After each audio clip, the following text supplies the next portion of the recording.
Abra sua Bíblia comigo no livro de 1 Coríntios. Abra sua Bíblia comigo no livro de 1 Coríntios, capítulo 1. Aleluia. Eu queria discorrer, ser breve com você. Sabe, esses dias meditando sobre essa palavra, e essa palavra falou tanto comigo. Estamos numa celebração da ceia. E tudo isso aqui tem um contexto. Quando a gente olha para isso aqui, nos remete um dia que nasceu o Redentor. Um dia ele foi sacrificado por nós. Ele morreu, mas ao terceiro dia ele ressuscitou. E hoje ele está sentado acima de principados e potestades. A gente consegue enxergar tudo aqui, olha, nessa mesa representativa em cima. A gente consegue enxergar tudo isso, que um dia ele sofreu tantas coisas para que nós pudéssemos ser livres. E a gente consegue enxergar. É por isso que o próprio apóstolo Paulo fala que, olha, não deixar de celebrar. O próprio Jesus, olha, celebre, comemore até que eu venha. Isso fala da redenção de vocês. Vocês são livres para adorar. Agora vocês são livres. Eu queria ler com você aqui, 1 Coríntios, capítulo 1. Olha quem está dizendo. Paulo, chamado para ser apóstolo de Cristo Jesus, pela vontade de Deus. Não foi de homens, mas pela vontade de Deus. Amém? Isso faz a diferença. Fala para o teu irmão, fala assim, isso faz a diferença. Quando é pela vontade de Deus, faz a diferença. Amém ou não? E o irmão Sóstenes, a igreja de Deus que está em Corinto, aos santificados em Cristo Jesus e chamados para ser santos. Juntamente com todos que em toda parte invocam o nome do Senhor Jesus, Senhor deles e nosso. A vocês graça e paz da parte de Deus, nosso Pai e do Senhor Jesus Cristo. Toda vez que eu leio isso aqui, eu lembro do Mateus. Mateus abre a reunião, graça e paz da parte do nosso Senhor. Coisa maravilhosa. Sempre dou graças a meu Deus por vocês, por causa da graça que lhes foi dada por Ele em Cristo Jesus. Pois nele foram enriquecidos em tudo. Isto é, em toda palavra e em todo conhecimento. Porque o testemunho de Cristo foi confirmado entre vocês. De modo que não lhes falta nenhum dom espiritual. Enquanto vocês esperam que o nosso Senhor Jesus Cristo seja revelado, Ele os manterá firmes até o fim. De modo que vocês serão irrepreensíveis no dia do nosso Senhor Jesus Cristo. Fiel é Deus, o qual os chamou à comunhão com seu Filho Jesus Cristo no Senhor.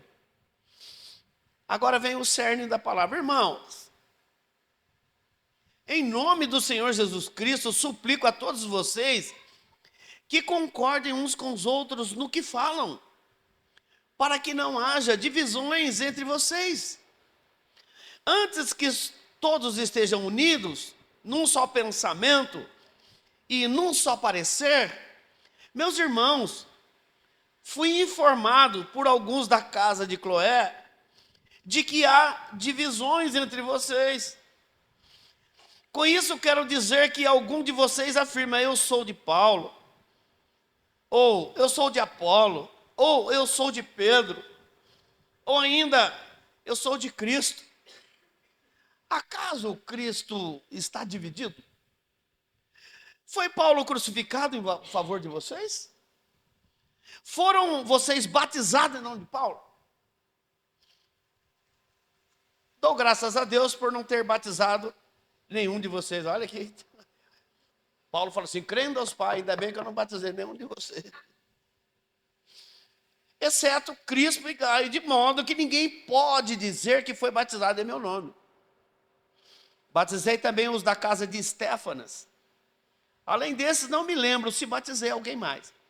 Pois Cristo não me enviou para batizar, mas para pregar o evangelho, não porém com palavras de sabedoria humana, para que a cruz de Cristo não seja esvaziada. Ou seja, não perca o efeito. Versículo 18 e último. Pois a mensagem da cruz é loucura para os que estão perecendo, mas para nós que estamos sendo salvos, é o poder de Deus. Olha que interessante como que está conjugado aqui o verbo. Pois a mensagem da cruz é loucura para os que estão perecendo. Mas com relação a nós, também fala assim, mas para nós que estamos sendo salvos. A gente sabe que é um processo. Amém? Glória a Deus. E eu quero dizer algo para vocês. Paulo está escrevendo à igreja de Corinto. E você sabe que notícia ruim espalha, né? Quando a turma fala assim, que ele anda mais do que notícia ruim. Paulo estava em Éfeso e chegou, alguém foi visitá-lo, da família de Cloé, e levou uns negócios para ele. Naquele tempo já tinha fofoca. Já. Então, para a casa de Cloé. Mas o que Paulo está escrevendo aos coríntios aqui, olha, presta atenção. O que está acontecendo na igreja de Corinto não é algo, não são problemas doutrinários, mas são problemas de comportamento. Se você for ler o livro de Coríntios, as duas cartas e a história, a igreja de Corinto estava mergulhada, ainda influenciada pela cultura grega, e a igreja não conseguia se desvencilhar de tudo o que acontecia na Grécia.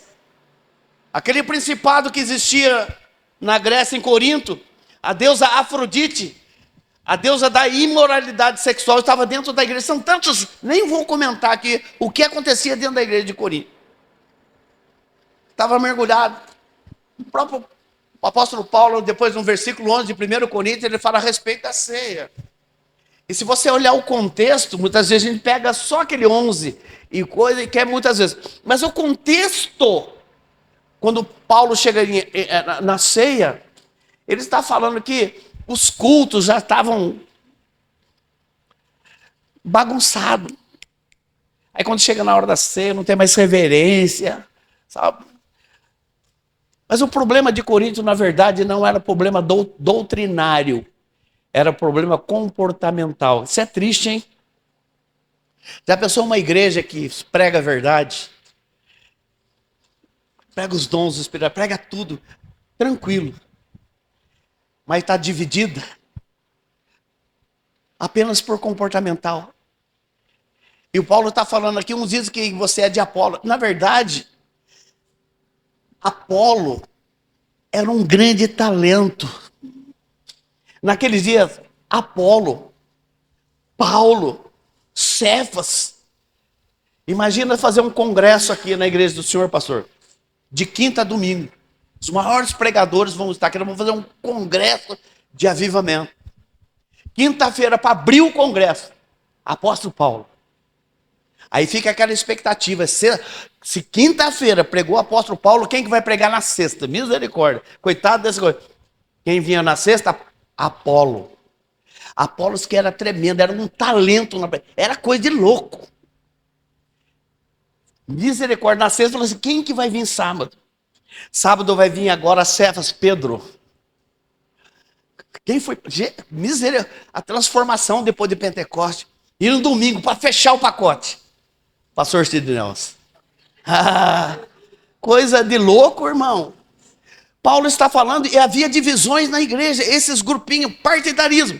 Paulo escreve essa casa advertindo a Coríntios sobre a divisão e o partidarismo que havia naqueles dias. E olha que a igreja só tinha 25 anos só, depois de Pentecostes. Novinha, cheirando ao almoxarifado.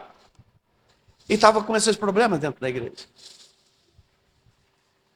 A igreja havia se perdido, e ao invés de propagar o poder do sacrifício da cruz, estava tratando o sacrifício como um ato coadjuvante, um segundo plano. E eu quero dizer para vocês que a cruz, o sacrifício da cruz, ela não foi um plano B, mas uma decisão eterna dentro da vontade divina. Você pode dizer um amém? O sacrifício da cruz não foi uma alternativa, foi algo absoluto, redentor e único para as nossas vidas. Amém? E a igreja estava perdida. Em vez de propagar esse grande poder, agora estava mergulhado nessa divisão e nesse partidarismo. E a primeira coisa que eu quero que, por gentileza, coloca para mim aí quem está na tela, é a segunda epístola de Pedro, capítulo 1, versículo 4. Querido, tudo isso que eu vou ler, é interessante você ler para você entender o sacrifício da cruz. Nós precisamos entender o sacrifício da cruz para ter um outro posicionamento. Achou aí? Simão Pedro, escravo e apóstolo. De quem? Tem algum... Esse escravo, ele não está ligado à palavra, a essa nossa escravidão, que é mediante muitas vezes açoites físicos. Mas está falando que escravo espiritual de Jesus, amém? Que está sujeito até para passar por privações, amém ou não? Quantos estão entendendo, diga amém. Tá? Simão Pedro, escravo e apóstolo de Jesus Cristo, aos irmãos que mediante a justiça de nosso Deus e Salvador Jesus Cristo, receberam conosco uma fé igualmente valiosa. Graça e paz vos sejam multiplicados no pleno conhecimento de Deus e de Jesus nosso Senhor. Seu divino poder nos concedeu tudo de que necessitamos para a vida e para a piedade, por intermédio do pleno conhecimento daquele que nos convocou para a sua própria glória e virtude, pelas quais nos tem outorgado suas preciosas e grandiosas promessas, para que por ela vos tornei o quê? Coparticipantes da natureza divina, livrando-vos da corrupção das paixões que há no mundo. Esse é o sacrifício da glória. Você é coparticipante da glória de Deus. E não entregue as paixões. É para isso que Deus nos chamou. Agora presta atenção, esse ato trinitário da cruz, João 3,16, porque Deus amou. Deus é o Pai. Ele amou o mundo de tal maneira que forçou o seu filho. Deu!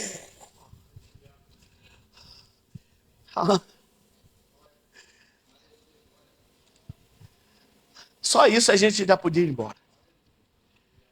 Ele deu. 3 coisas importantes que nós precisamos saber. Romanos 8:32. Romanos 8, primeira coisa, o pai entrega o filho. Aquele que não poupou o seu próprio filho, mas o entregou por todos nós. Como não nos concederá juntamente com ele, gratuitamente, todas as demais coisas? Entendeu ou não? Caiu na sua alma esse versículo? Deus entregou. Agora, olha que maravilhoso, ó. João 10, capítulo 10, versículo 17 e 18, e Lucas 23, 40. O filho se oferece voluntariamente.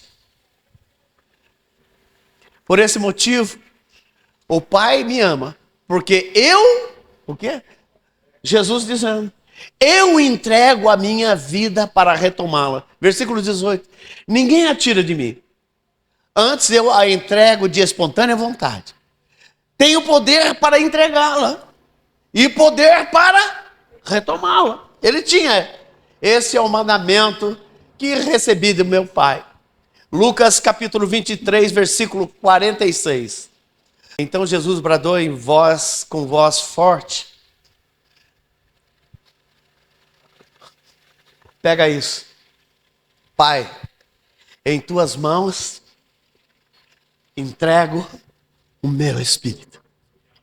E havendo dito isto, respirou.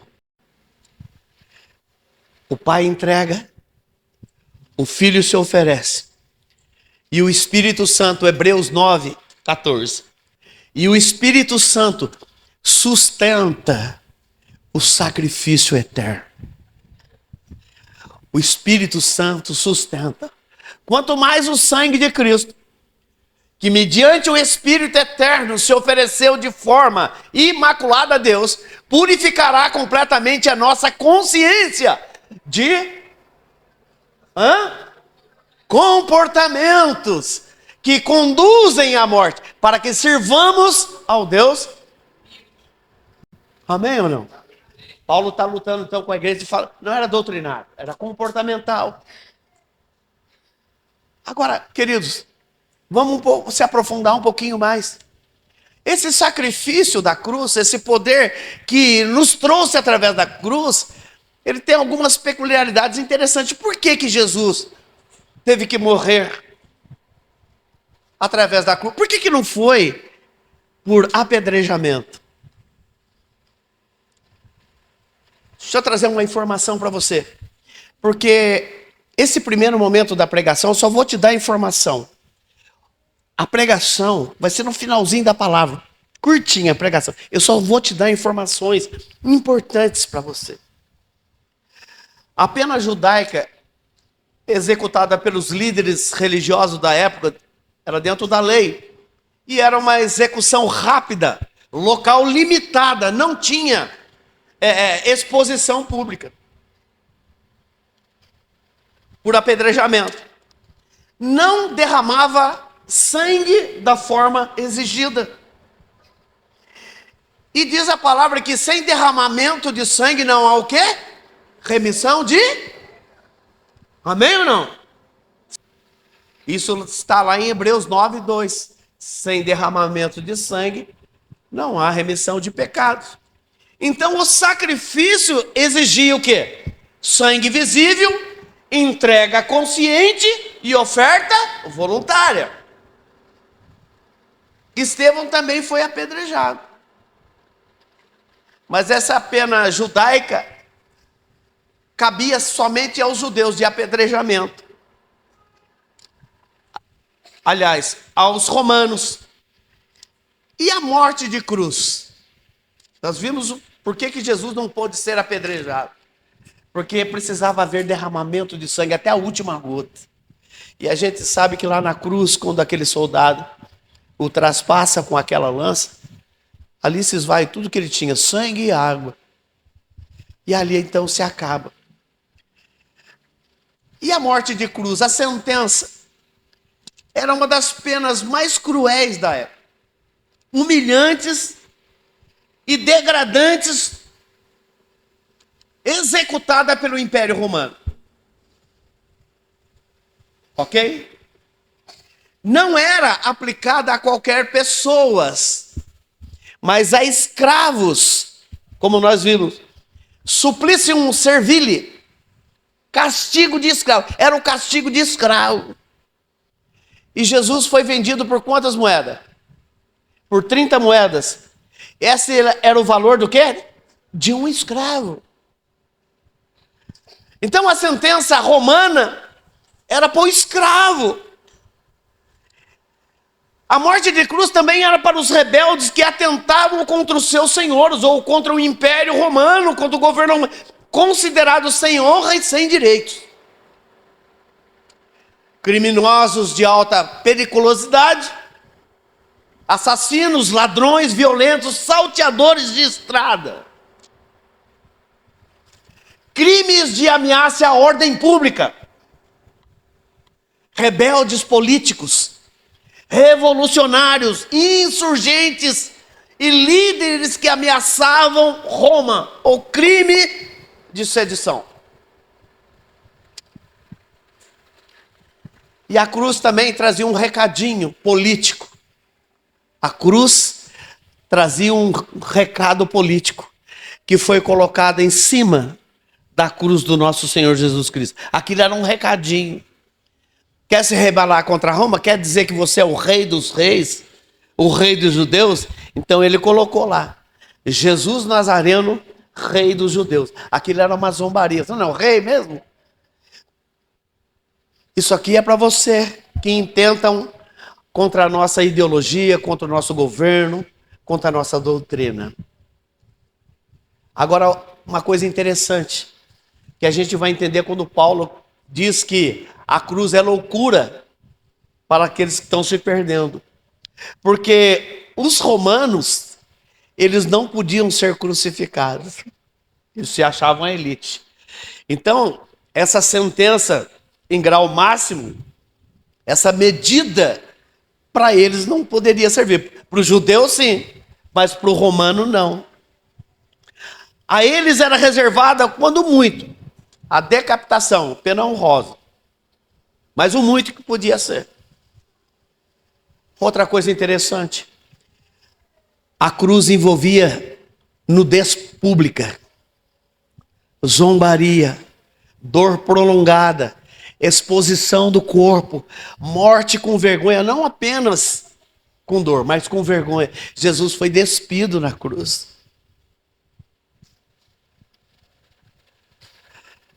Deuteronômio capítulo 21, Deuteronômio capítulo 21, versículos 22 e 23, por gentileza.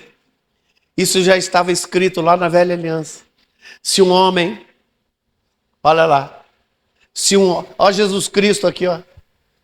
Se um homem, ele foi culpado, se um homem culpado de um crime que merece a pena de morte, é morto e suspenso a uma árvore, seu cadáver não poderá permanecer na árvore durante a noite, tu o sepultarás naquele mesmo dia, lembra?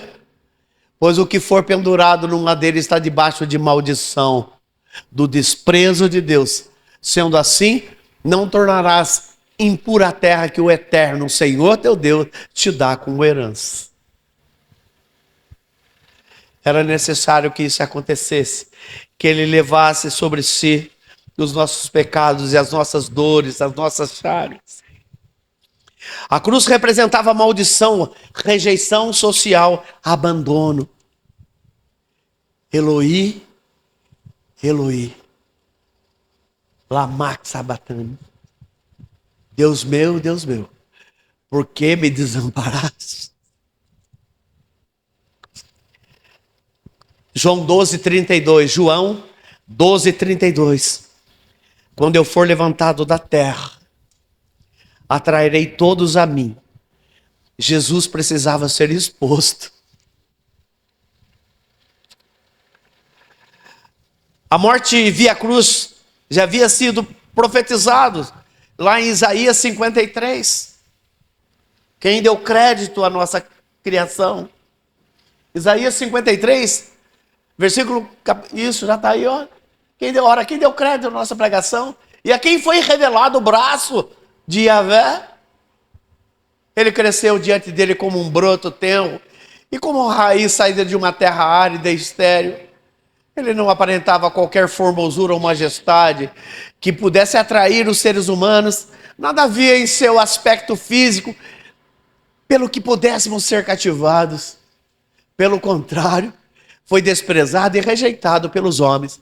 Viveu como um homem de dores.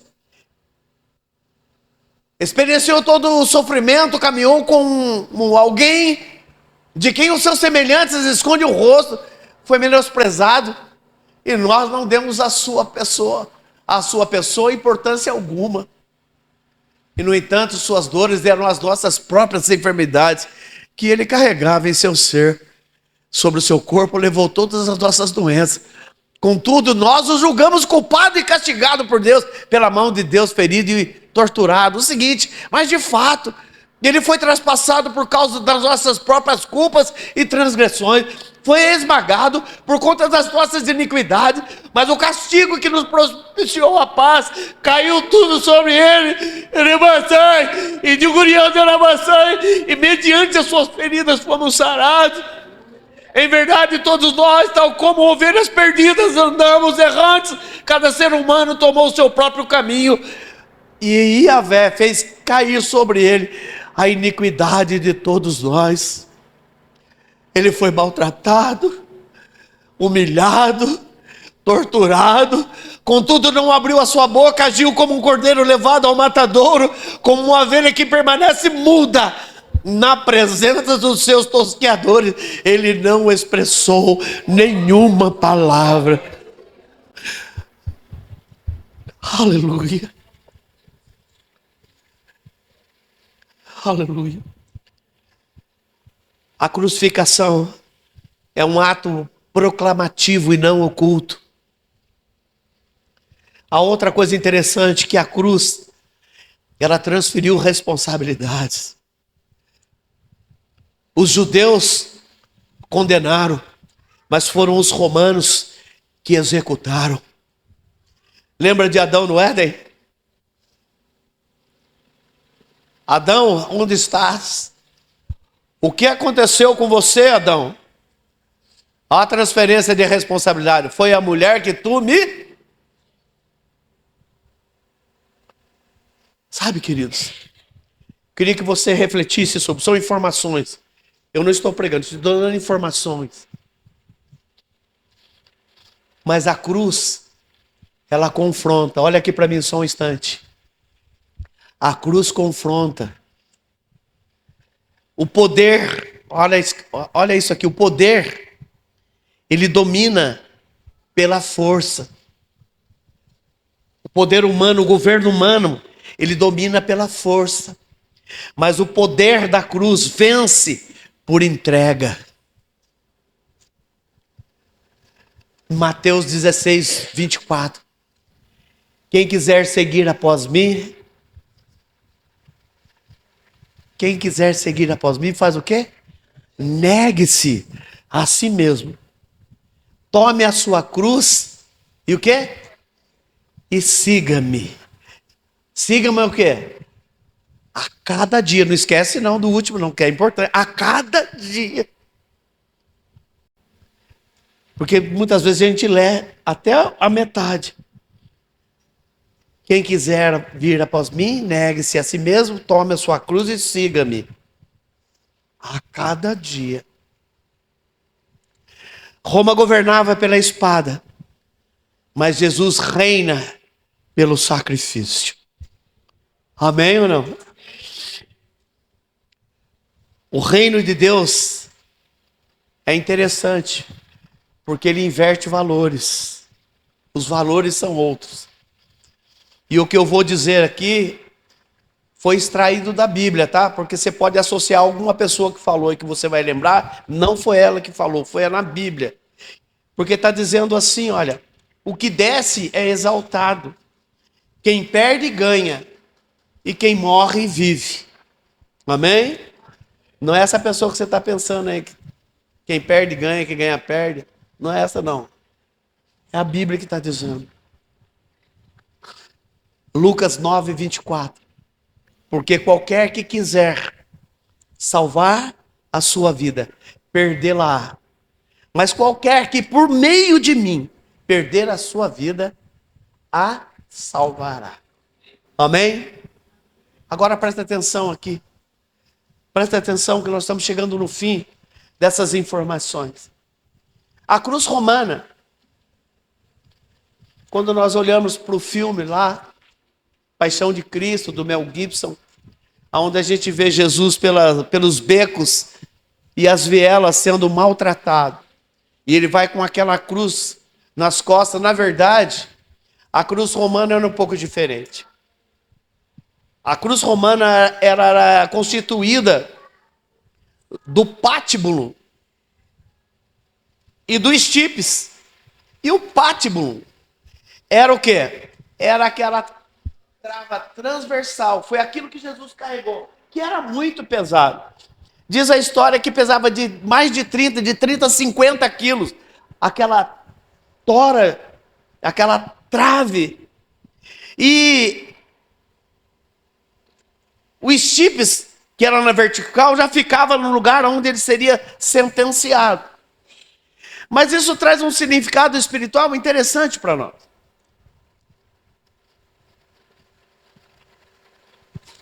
O patíbulo era carregado então pelo condenado. E ele simbolizava o que? Os braços abertos. Jesus acolhendo todos. Por onde ele estava passando, ele estava profetizando. Eu estou aqui para arrebanhar todos. Não só os de Jerusalém, não só os da Judéia, não só os de Samaria, mas de todos os confins da terra. Esse sacrifício é para alcançar a todos. E eu vou pela viela dessas ruas proclamando. derrubando o muro entre os judeus e os gentios. A cruz veio derrubar o muro entre os judeus e os gentios.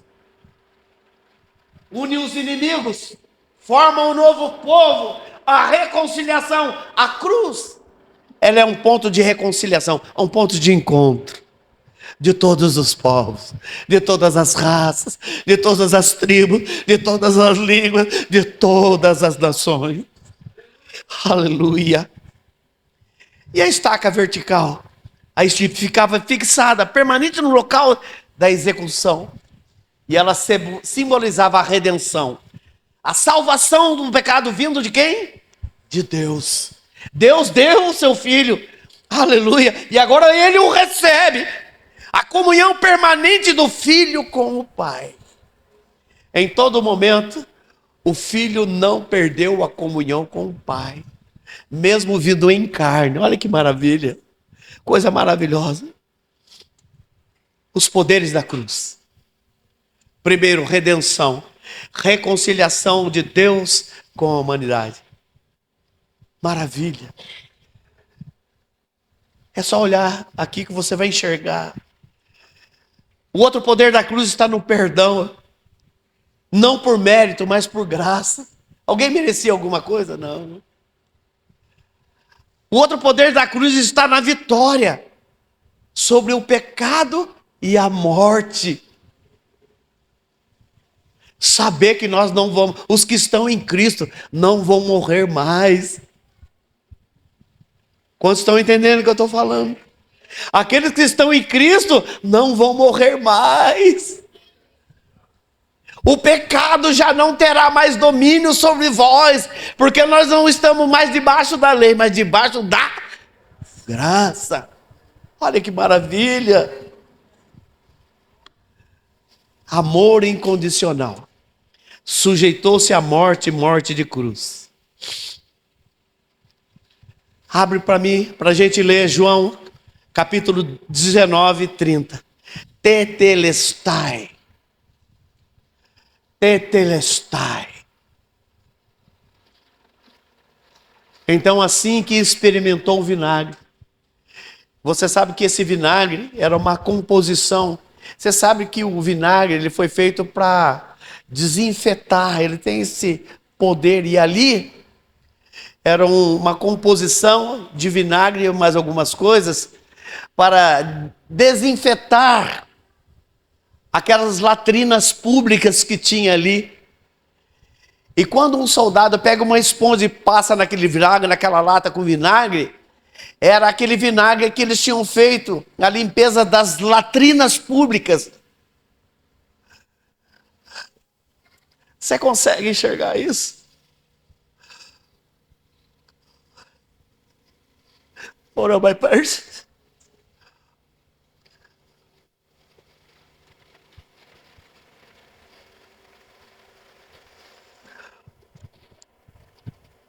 Pois eles limparam as latrinas públicas com aquele preparado, aquela esponja. Imagina o jeito que estava aquela esponja. E ele desidratado. Ninguém vai ser uma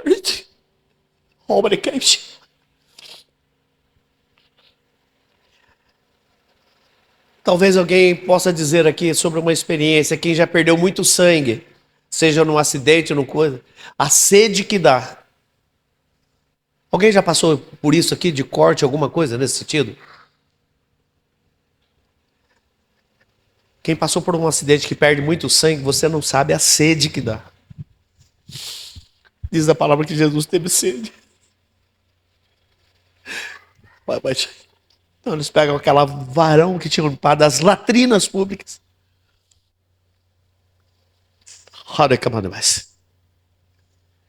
Volta lá. Então, assim que experimentou o vinagre, exclamou Jesus. Foi o fim. Exauriram não minha humilhação, mas está consumado. O que eu vim passar, eu passei. Fizeram tudo o que podia fazer para me humilhar. Mas eu não desisti do plano eterno. Eu estou aqui para cumprir a vontade do meu Pai. Está consumado, está cumprido. E inclinando a cabeça. Inclinando a cabeça, o que ele fez? Aleluia. Você precisa sair com esse verbo daqui hoje, entregue. Entregar. Temos resistência de perdoar. Temos resistência de fazer tanta coisa, mas entrega. Temos dificuldade de digerir. Muitas das vezes afronta. Temos dificuldade de engolir, mas entrega. Entrega. Porque hoje ele está sentado à destra de Deus Pai, intercedendo por nós. Tetelestai. A última frase. Está consumado. Está cumprido. Ai. Não há ninguém que não possa ser salvo agora. Não há ninguém que não possa ser salvo agora. A dívida humana foi paga. A vitória sobre a morte e o pecado foi alcançada. E a maior pregação do Evangelho que eu ouvi sobre a cruz foi algo que eu vou falar para você agora. Presta atenção.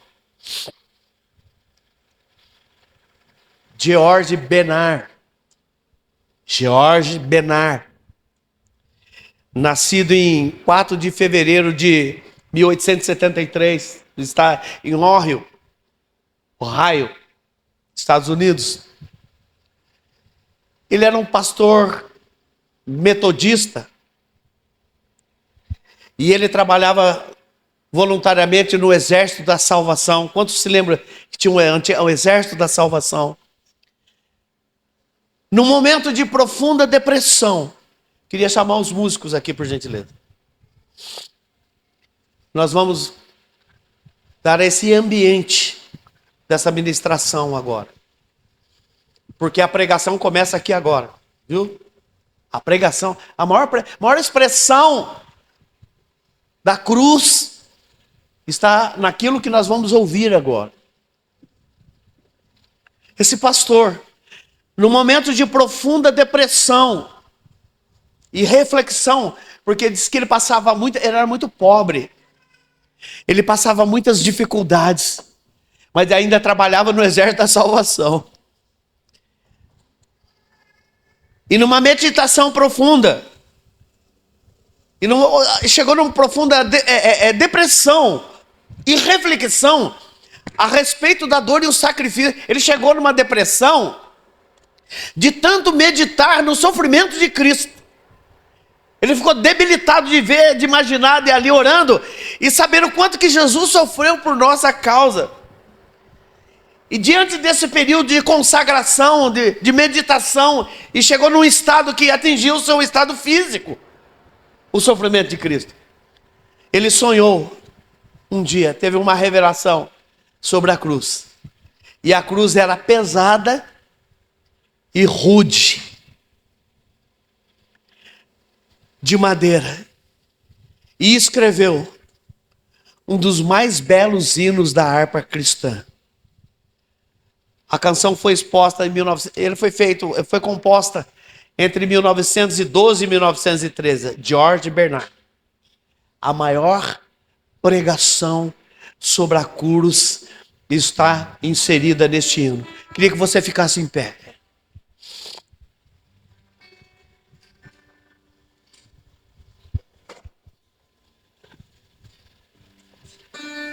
Tudo isso que eu te falei foram informações. E agora vem a pregação. Dá uma olhada na letra disso. Dá uma olhada na letra disso.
Segundo Pedro 2,4, co-participantes da glória divina. Co-participantes da glória divina. Co-participantes da glória divina.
Halakash. A cruz deu poder a ele de se assentar acima de principados e potestades. E muitas vezes nós focamos em outras coisas, em partidarismo. Não liga não, fala para o seu irmão, não liga não. Corintiano dá muito problema mesmo. Os corintianos estavam dando problema para Paulo. Ô povo para dar problema, pastor, com os corintianos.